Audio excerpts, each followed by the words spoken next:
Our world breeds discontent, and it is driven by advertising. Powers that be want to keep it this way, but today we want to talk a little bit about solutions.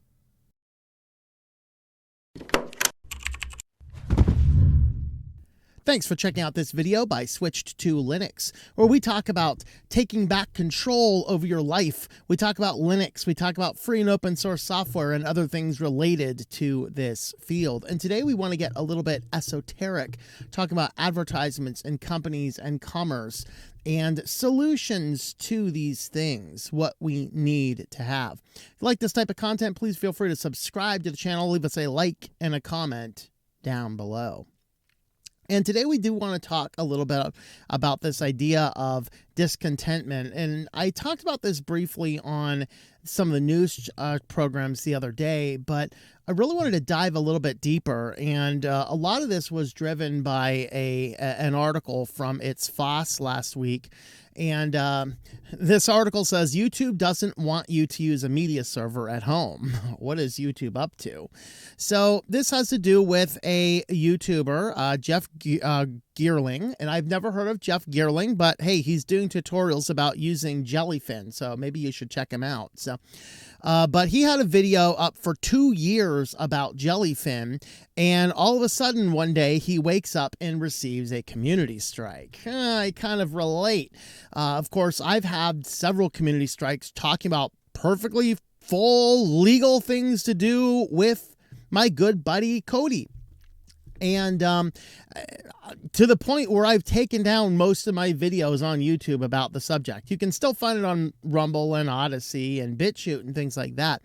But I have taken most of these down, and I'm not putting up a ton more videos like this. However, I do have my own Jellyfin guide that has been perfectly safe.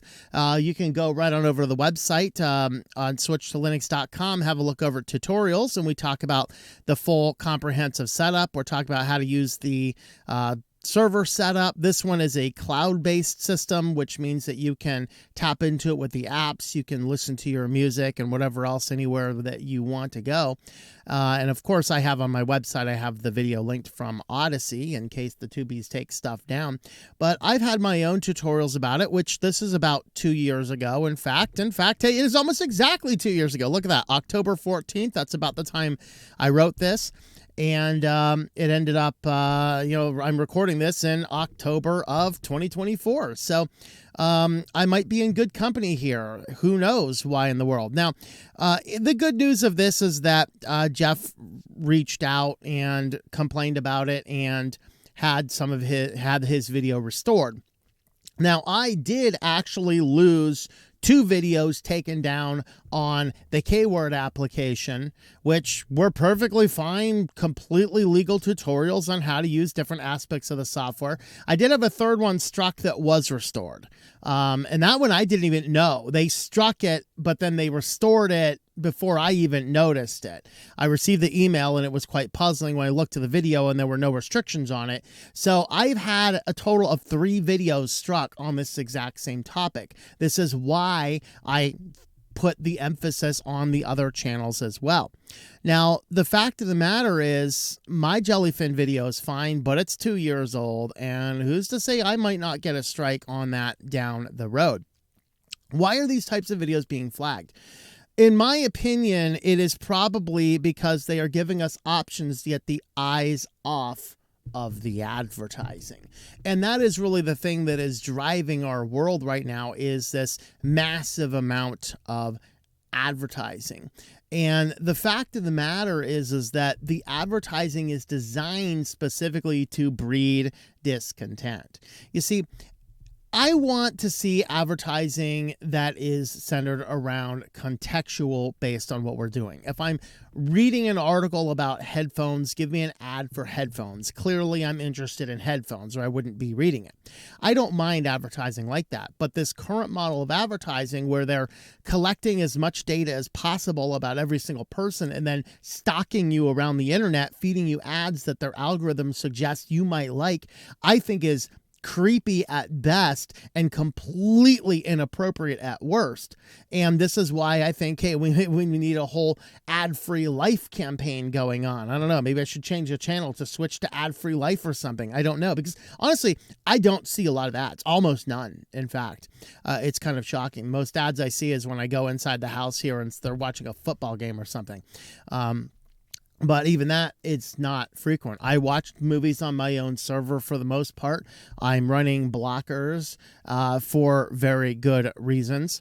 But the fact is that Google itself is waging a war to keep ads in front of our eyes. In fact, that is what they talk about here in the It's Foss article. They're doing the non-skippable ads. They're taking the attacking against the ad blockers. Manifest v3 cripples a lot of the ad blocking. They're also trying to remove. They're still looking for a way to remove cookies, which gives them an advantage over advertising, but not necessarily other people. We're talking also about Microsoft is upselling everything in every corner of their operating system. Amazon is cramming more ads into Prime. In fact, it started doing it last year. They said that in 2025, I forgot to pull the article up, but in 2025, they said that they're going to be ramping up more ads inside of your Amazon Prime account. It's getting so bad that according to an agency that exists mostly to, it's an advocacy group for advertising, in other words, these people should be probably growing horns out of their heads or something. But in June, they had this article, the daily exposure, how many ads does the average person see each day? And according to their information, they go historically, way back in the 70s, the average person might see 500 to 1,600 ads per day, depending on did you pick up the newspaper or the magazines. Television is starting to show up.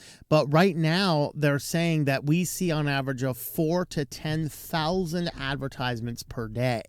Now, the thing is that they don't think that every time you see an ad, you're going to run it by the product. The purpose of doing the advertising is to saturate the consciousness of yourself that something inside of you breeds a discontent by which you want to run out and buy such a product. They know that they're not going to get you to buy a Coca-Cola if they show you one Coca-Cola ad, but the idea is they want to keep on showing you Coca-Cola ads to the point where eventually you're like, man, I'm thirsty.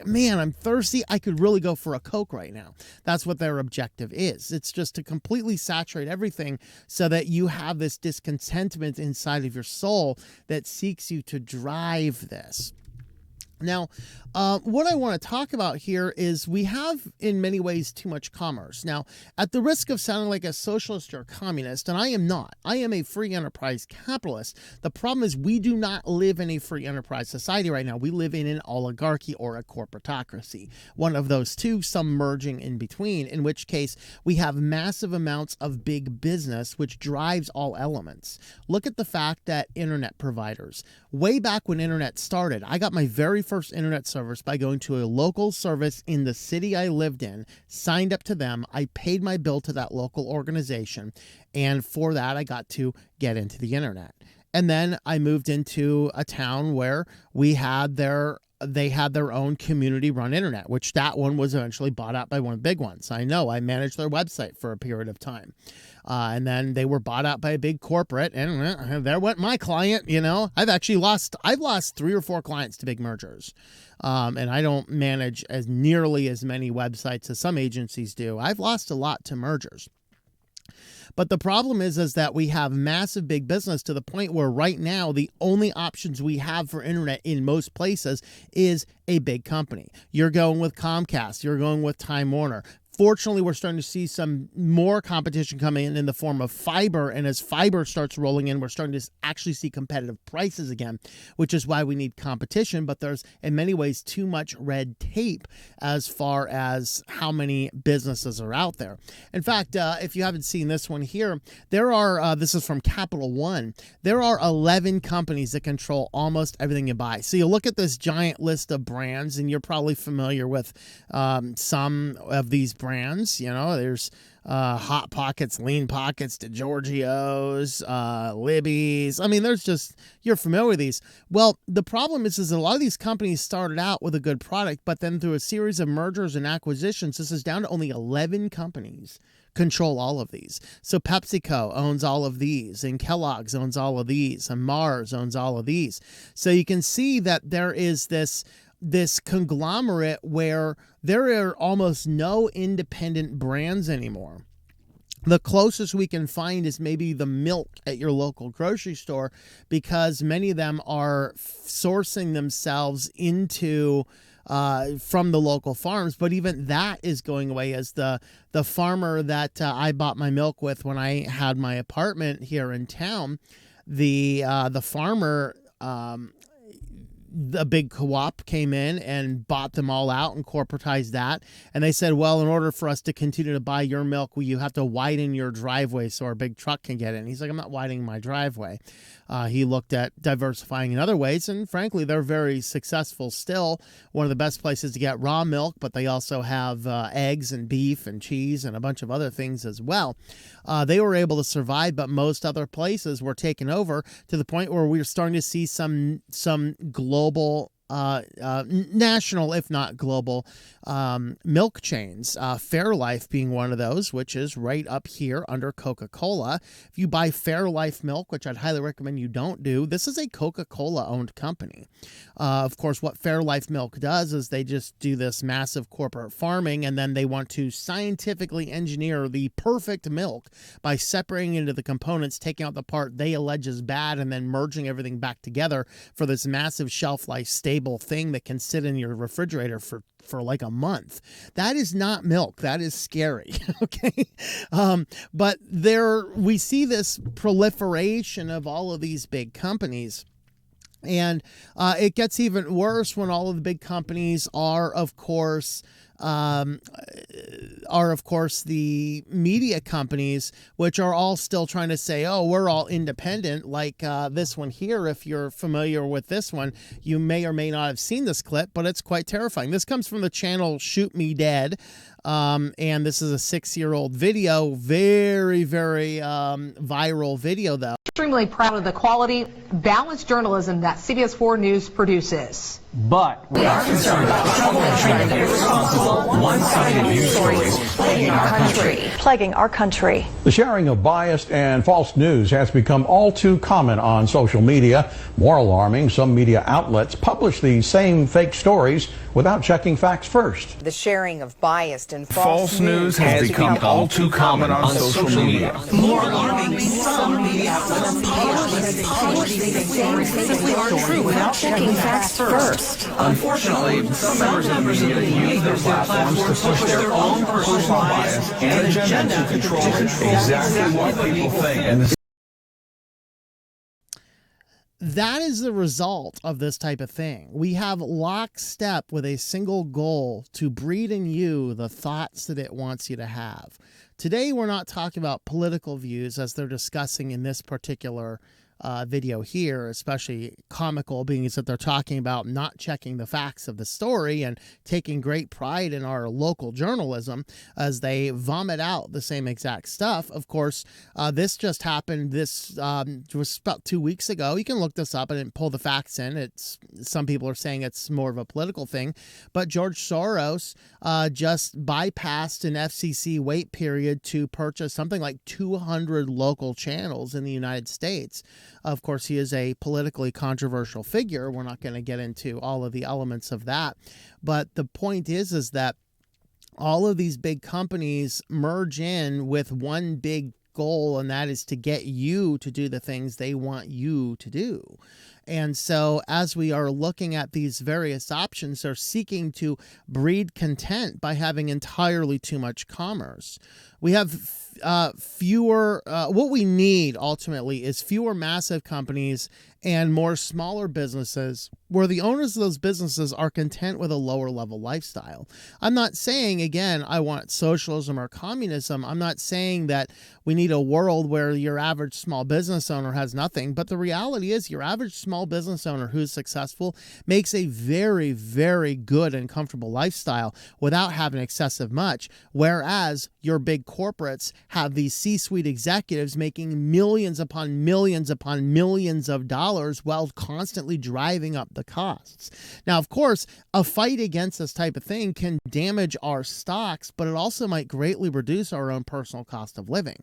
And this is where we have to get into this thought and the idea about discontentment. You see, they want us to be discontent so that our money simply filters out of our bank accounts directly into the things that they want to do, no matter what the circumstances are. Ultimately, the principle is they want you discontented so that you spend as much money as possible. You enrich their bottom lines. You give them as much money as they possibly can.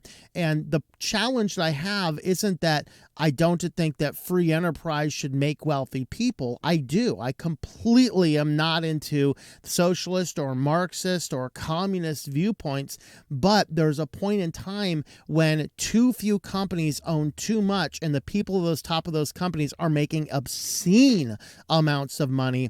And it's not really clear what they're doing for all of that other than increasing the massive bottom lines, which hurts the lower class and basically helps them.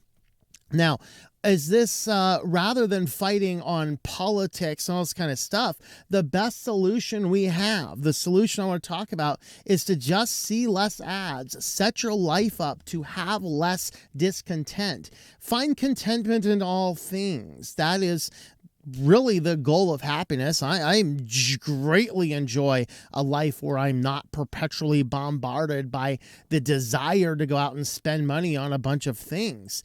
It's fascinating. And I've noticed that as I have switched to Linux and taken control of my own systems, it has been fascinating to me how much less I spend. I'm no longer discontent. I don't have this bug in me that wants to go to town and buy something. I mean, anymore, sometimes I'm just like, man, I kind of want to go to the donut shop and work on my stuff. Like, nah, I don't really want to go to the donut shop and work on my stuff. I'm just as happy going to a park bench and have a pack of cookies that I have down in my thing down here. But let's talk about some of the solutions as I have talked about. Number one, we need to see less ads to be more content. This is critically important. And as we dive into this, what we want to do, I'm looking up one more article here that I forgot to look up initially. But we need to see less ads to be more content. The first is switching to Linux. Windows, and even Mac to a lesser extent, but Windows is pushing every corner of their operating system. Pop up here, use this product. Oh, you play games, sign up for Game Pass. You cannot do basic things in your Windows computer without getting marketed to. And this is certainly a point of contention. I want my operating system to get out of my way. The operating system exists to let me do my work. You see, how many times have you listened to a creator and you're hearing Windows notifications going on in the background because they're on Windows?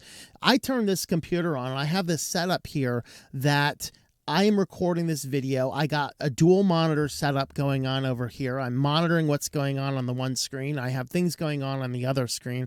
The last thing I need is for some pop-up to jump up here, take over my desktop audio, and whatever else it wants to do, and introduce some bug into the video.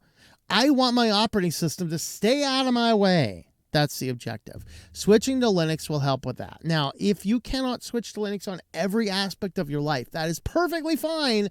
Just switch to Linux on the things that you can control. In other words, your personal life, the things not related to your career, and things that you can do with any operating system. Checking your email, surfing the web, watching YouTube videos or videos on some other platforms, watching your own movies off of your own media server. All this type of stuff. You can do that on Linux perfectly fine. Switching to Linux will definitely expose you to less ads and less discontent in your life. Obviously, as we've talked about, set up a Jellyfin server. I have the guide here on setting up a Jellyfin server here, and you can go ahead and follow along here and spin this up. I think I did this in Linode. Of course, we don't have the Linode affiliates anymore since Akamai bought them out and got rid of their affiliate program. We do have DigitalOcean, though. You can do the same thing over there. Maybe I should update my link over there to DigitalOcean instead. In that, setting this up on either a cloud server, which is accessible outside your network, or on a local server, which is accessible inside your network, you can spin that up and watch your favorite movies. You don't have to worry about some licensing group taking those content out. You can watch it without advertisements. You can watch it without previews. You can watch it without interruption. It works a lot better and has a lot more contentment in your life when you're not being bombarded in the middle of your program to buy some product that you really don't need. Okay. We talked in the past also about book readers. I don't know if I have a tutorial on book readers. If not, I should probably look into one. There's Jitsi, there's that, VPN, there's Plex, there's another media server there as well. No, I don't. I need to maybe do another one. Oh man, I should definitely go ahead and do another one, but I did a video looking at Calibri, and in that video I bought one of those Kindles, never attached it to the internet at all, and managed Calibri to manage it. So I have a Kindle device which has never shown me an advertisement, and it never will because it's not on the internet. Okay, but I can read any ebook that I have access to in my library perfectly fine. So, I mean, the reality is that I can do music and movies and books without any of this kind of stuff. The last principle, of course, next principle is have an ad blocking solution. Now, one of the tutorials on my website there was actually about, let me go back to that. One of those was actually about setting up a Pi-hole. So Pi-hole is a local advertisement blocker. It controls your DNS. Of course, if you have kids and you want to filter your internet better, you can do all that through Pi-hole. This article here will set you up how to install Pi-hole and get it all configured up. This one does need updated, as you can now use Pi-hole to manage your own DNS over HTTPS, which is a lot better way of doing DNS over HTTPS than relying on external services. You can also use DNS services like NextDNS, which is what I'm using on my Graphene OS phone in order to do all that blocking and ad blocking and things like that. So you can do options like that. But in addition to something like a network solution, run an ad blocker. I mean, this is one of the things, even the FBI recommends adding an ad blocker. Why? Because cyber criminals are doing malvertising. They are cramming in, they are using advertising engines through Microsoft, through Google, through Facebook, and they are using these engines to spread malware all over the internet. Now, I'm not necessarily a huge fan of what the FBI is doing, but I happen to agree with them on this one. They're telling us to run an ad blocker. Google's like, don't run an ad blocker. You're not allowed to run an ad blocker. Don't do an ad blocker. FBI's like, yeah, run an ad blocker. There's too much malware out there. There's too many scams. There's too much garbage. And in my personal take, obviously, I think that we should be protected from the scams and the malware and things like that. But my biggest concern with ads, I don't want discontent in my life. And I am very happy to not have advertisements crammed down my neck at every little aspect. Now, does that possibly damage some of the costs of the internet? Maybe. But the reality is, if I need a service, I'm going to look it up. If you have a good web presence, I will find your company and I will purchase your products. That's perfectly fine, but I don't need you to stalk me around like some crazy psychopathic ex so that I can buy the stuff that you want to sell me. I'm just not into that. And that's kind of where I want to leave it here. So an ad blocker will keep you safe from malware and keep your life more content. And that really is where we wanted to drive this video to. Use solutions, your own NAS, your own media servers, your own music servers, your own ebook servers, as much as possible. Now, I recognize some people love Spotify because you can learn about new artists. I recognize people love watching videos on Netflix because they don't have extra things. I knew one guy who There were some hoarding tendencies in the household, and said, I don't mind paying for Netflix because I don't want the house to fill up full of DVDs. Great. Awesome. There's places for that. But what I will highly recommend is that minimize your time on these services. Maybe split your time between your own network server so you can collect your own things. And the fact of the matter is, you are still driving the economy. I mean, I don't watch a lot of new TV shows. I was introduced to White Collar, which was a fun little crime type show. I enjoyed it. What did I do when I realized I enjoyed it? I went online and I bought the entire complete seasons of it. I think there were, 6, 8 seasons of it. I dropped 50, 60 bucks, whatever it costs, to buy all of the DVDs of all of the episodes they ever made. And I can watch them all now without worrying about streaming services or having access to the internet or anything else, because I have them all with me here that I can watch at my leisure and convenience. And that in and of itself is the type of stuff that breeds discontent. So whereas I'm not paying $15 a month on that, I dropped 50, 60 bucks one time a couple years ago. Company got paid. I contributed to the economy, but I'm not to the point where I'm constantly looking at what I can buy. And that is the point where you will get to happiness in your life, when you can find contentment because you're not being bombarded by, according to these guys back here, 4,000 to 10,000 advertisements daily. That'll mess you up. What I'm talking about will give you joy and freedom in your life. With that, thank you for watching. Subscribe to the channel if you want to see more content like me. Let me know what you thought about this type of video in the comments down below. And with that, thanks for watching, and I hope that you enjoy switching to Linux.